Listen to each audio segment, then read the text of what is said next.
On a soggy Thursday afternoon in March 2025, Travis Kelce entered Taylor Swift's private Nashville recording studio with the intention of surprising his girlfriend with lunch and possibly stealing a few kisses in between takes. The most exquisite secret Taylor had been hiding from him since the day they first met would be revealed by what he unintentionally overheard over the studio's malfunctioning sound system. And everything Travis believed to be true about their romance will be altered by his emotional response. March 13, 2025, 2:47 p.m. The Blackbird, Nashville studio, served as Taylor Swift's haven. She had been working on the last songs for her upcoming album, The Life of a Showgirl, for 3 days in a row. The album, which featured songs about finding true love after years of public anguish, was her most intimate effort to date. For the past week, Travis has been in Kansas City finishing up his off-season training. Even though they had been FaceTiming every night and messaging all the time, Taylor was really missing him. Taylor was unaware that Travis had concluded his appointments early, and that morning I took a trip to Nashville.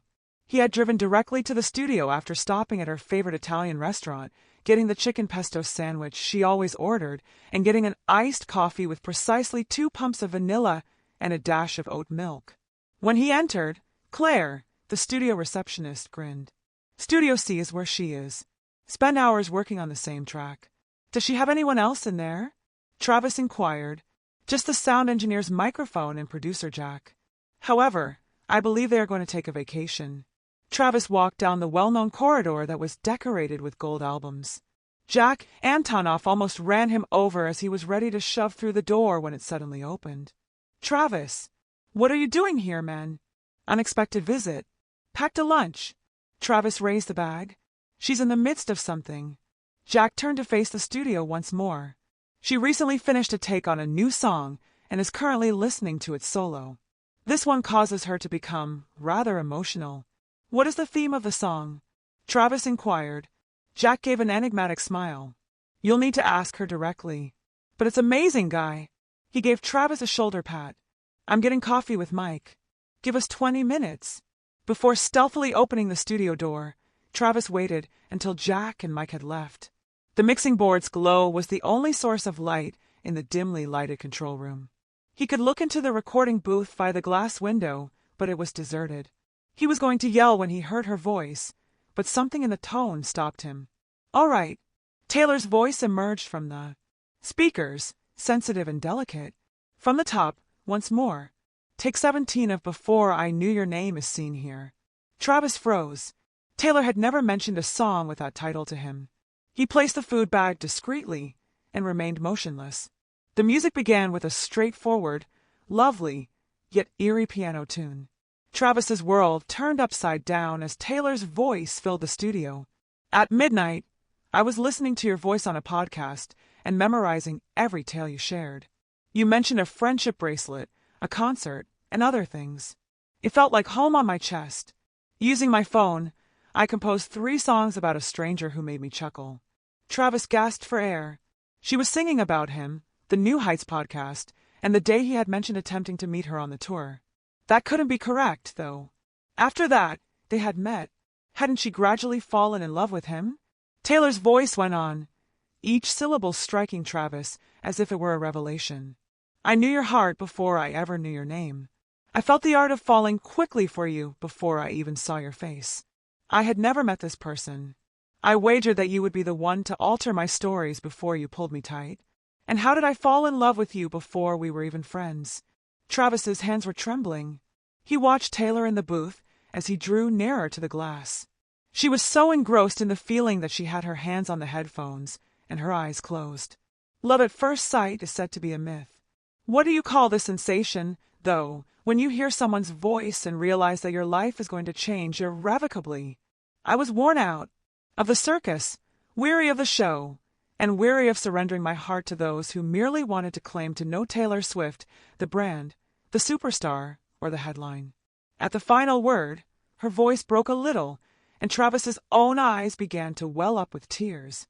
However, something changed when I heard you smiling on that podcast, joking about being upset, and wanting to meet me simply to give me a bracelet with your number on it. You have no intention of impressing anyone. You were simply being yourself, and I became enamored. At midnight, sitting in my living room with you. As the chorus resumed, Travis became aware that he was crying. As he listened to Taylor sing about a fact she had never shared with him, he was actually crying, tears flowing down his face. I rehearsed my response in case you ever called. On my bathroom mirror, I jotted out conversation starters. Even before I learned your last name, I told my mother about you. My best friend asked, when? When I told her I had met someone, I said, I haven't yet, but I will. I know I will, because through telephone displays and over long distances, hearts can identify one another. As the song went on, more was revealed in each verse. She sung about learning about his family, his early years, and his morals while watching every episode of New Heights. And I wanted to tell you when you eventually gave me a call, when we finally got together, when you held my hand for the first time, and when you treated me like a regular lady rather than a constellation. I wanted to let you know that I've been in love with you for several months. You were unaware of my favorite hue, since I couldn't cook until you discovered. Preserve my life. I was afraid you would think I was insane, but the music became almost whisper silent.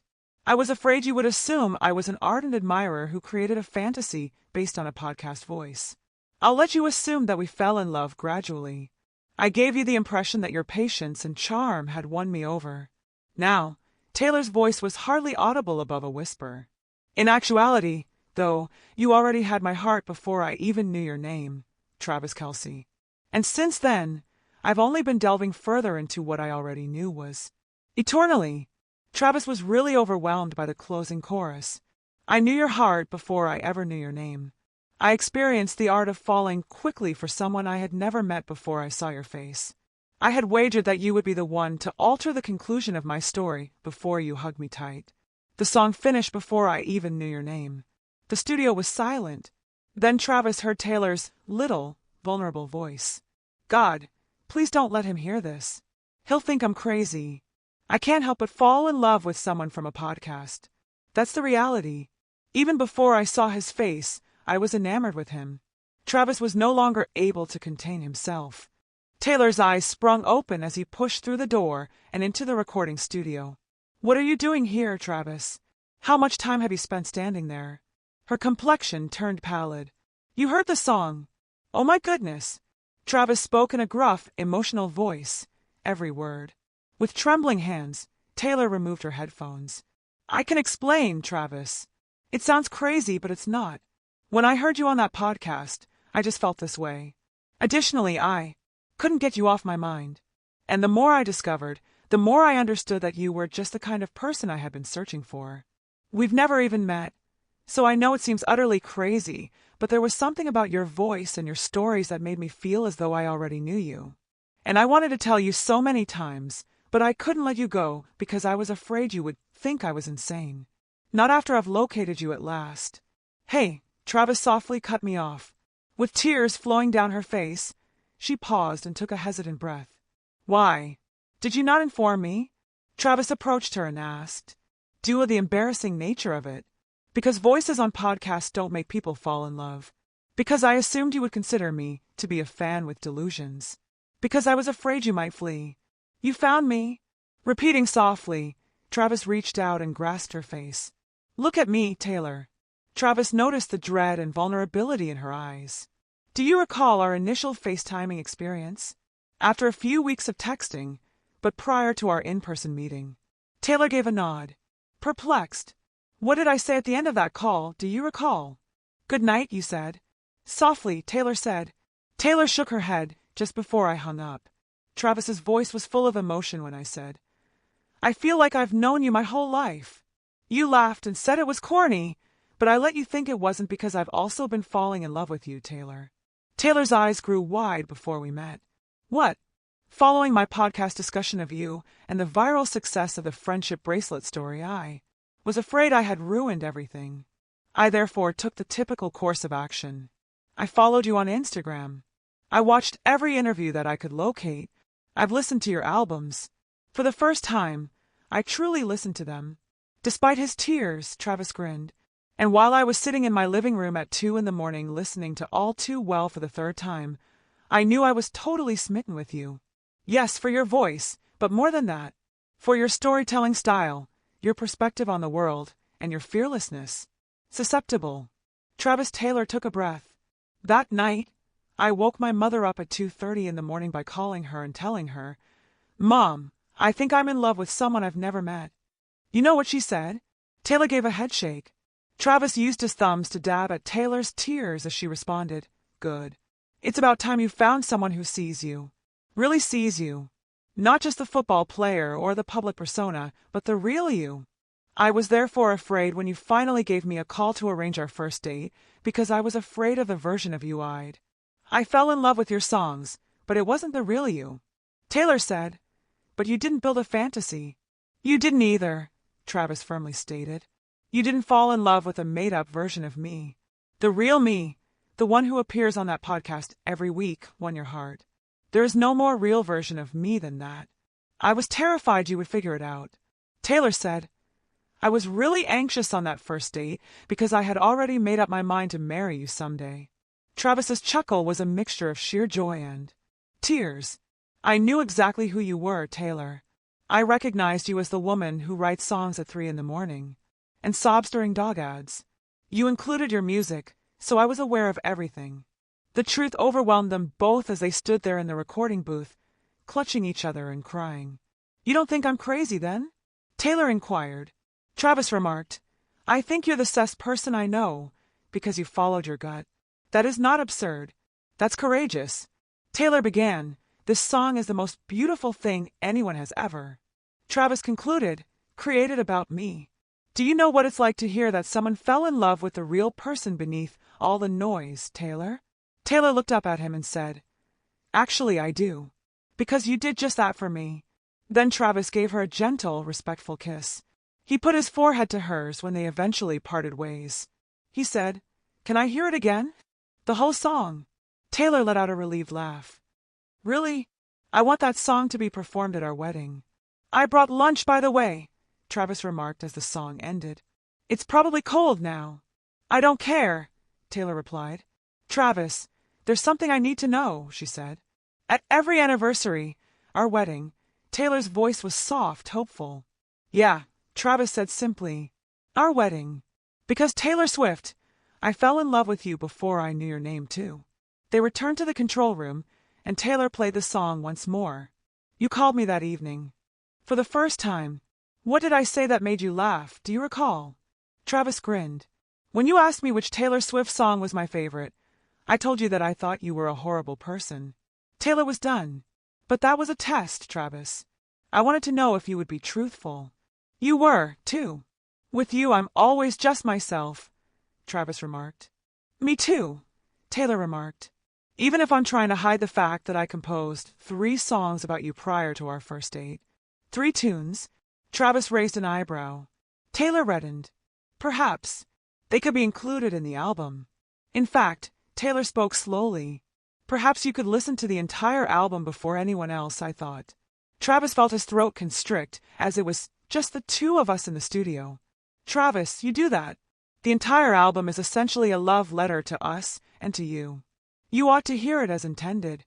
For the following 3 hours, Taylor played him track after track and gave him an explanation of each song's inspiration while they were in the studio. The second track was named 2 a.m. Admissions regarding the evening she had spent. She began penning songs about a man she had never met.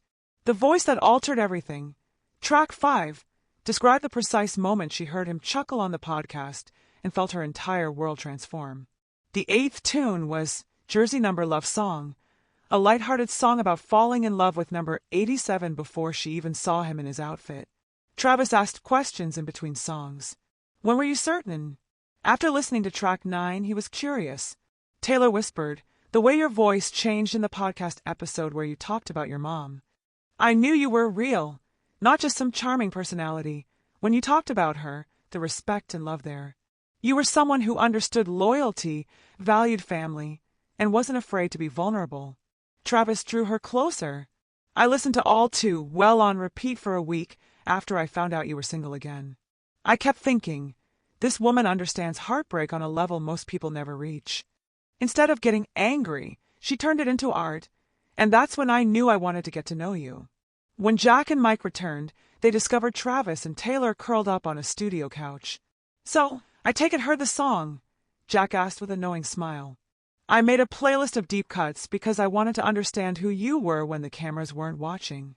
Some songs made them laugh, some made them cry, and some made them hold each other tight and marvel at the mysterious ways love finds people."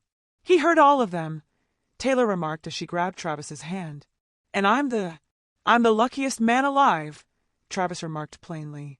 When Before I Knew Your Name, one of the most talked about songs from the life of a showgirl, came out 6 months later, listeners would constantly wonder what it meant.